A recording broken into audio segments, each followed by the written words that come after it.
महादेव कहते हैं कि हमारी सोच ही हमारे जीवन का निर्माता होती है।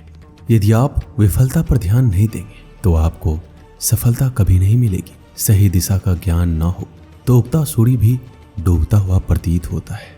कोई आपको ना समझे तो चिंता करने की जरूरत नहीं है, क्योंकि अच्छे लोग सबके समझ में नहीं आते। किसी का निंदा करने से ये पता चलता है कि आपका चरित्र कैसा है, ना कि उस व्यक्ति का आचरण। अगर कुछ सीखना चाहते हो तो अपनी गलतियों से सीखो।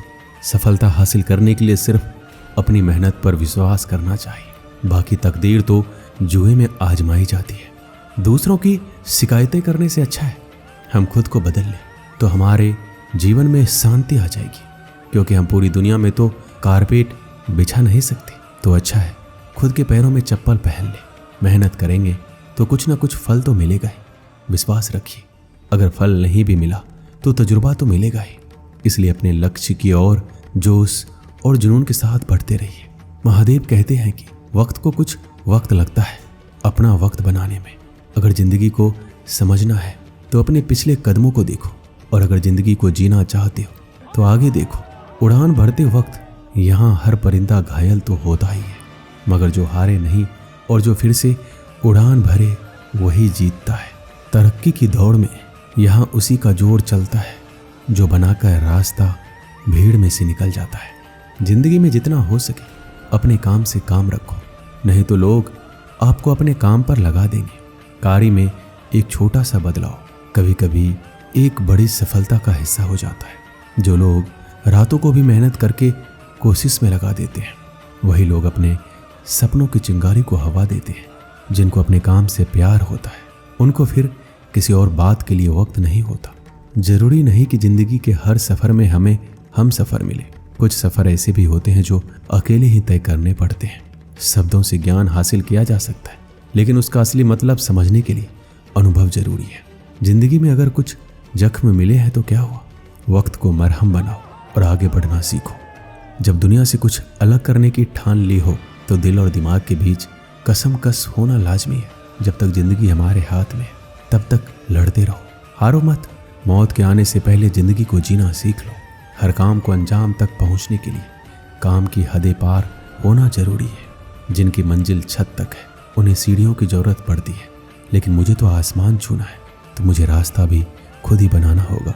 जिंदगी में कभी निराश मत हो, धीरज बनाए रखिए, क्योंकि तुमको जिसने बनाया है वह इस पूरी कायनात का सबसे बड़ा कारीगर है। जिंदगी का कोई भी फैसला जल्दीबाजी में ना ले। हर कार्य को उसके अंजाम को सोचकर उस पर काम करें। काम को अपने मुकाम तक पहुंचाने के लिए काम के पीछे पड़ जाना जरूरी है। ये दुनिया कब चुप रही है, कहने दो जो लोग कहते हैं, क्योंकि कुछ तो लोग कहेंगे, उनका काम ही है कहना। महादेव कहते हैं किस्मत पर भरोसा करने के बजाय खुद के कर्मों पर भरोसा करो। किस्मत निराश कर सकती है, लेकिन कर्म कभी निराश नहीं करते।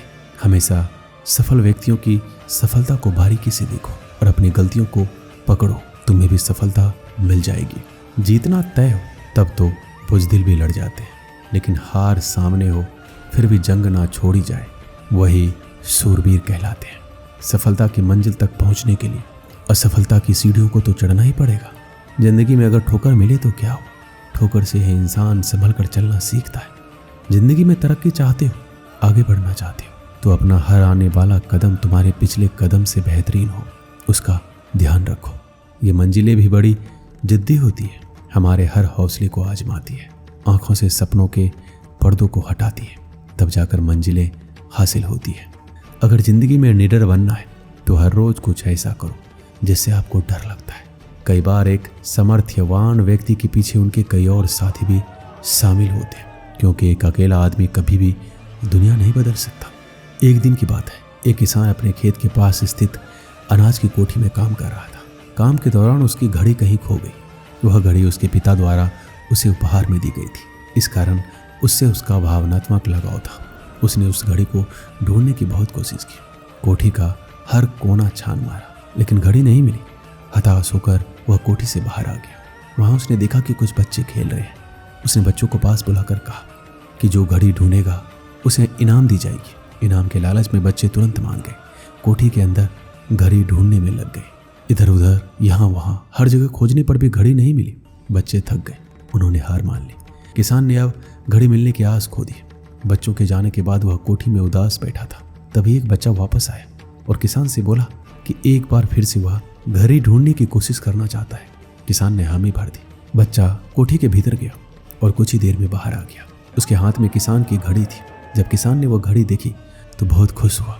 उसे आश्चर्य हुआ कि जिस घड़ी को ढूंढने में सब नाकामयाब रहे, उसे उस बच्चे ने कैसे ढूंढ लिया। पूछने पर बच्चे ने बताया कि वह चुपचाप एक जगह खड़ा हो गया और सुनने लगा। शांति में उसे घड़ी की टिक टिक की आवाज़ सुनाई पड़ी और उस आवाज़ की दिशा में खोजने पर वह घड़ी मिल गई। किसान ने बच्चे को शाबाशी दी और इनाम देकर विदा किया। दोस्तों, इस कहानी से हमें क्या सीख मिलती है? शांति हमारे मन और मस्तिष्क को एकाग्र करती है और यह एकाग्र जीवन की दिशा निर्धारित करने में सहायक है। इसलिए दिन भर में कुछ समय हमें अवश्य निकालना चाहिए जब हमें शांति से बैठकर मनन कर सके। अन्यथा शोरगुल भरी इस दुनिया में हम उलझ कर रह जाएंगे।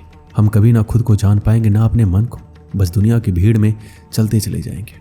जब आंख खुलेगी तो बस पछतावा होगा कि जीवन की ये दिशा हमने कैसे निर्धारित कर ली। हम चाहते तो कुछ और थे और हो कुछ और गए, जबकि वास्तविक में हमने तो वही किया जो दुनिया ने कहा। अपने मन की बात सुनने का तो हमें समय ही नहीं मिला। दोस्तों, इस वीडियो में बस इतना ही। मिलते हैं अगले वीडियो में। अपना ख्याल रखिएगा। हर हर महादेव।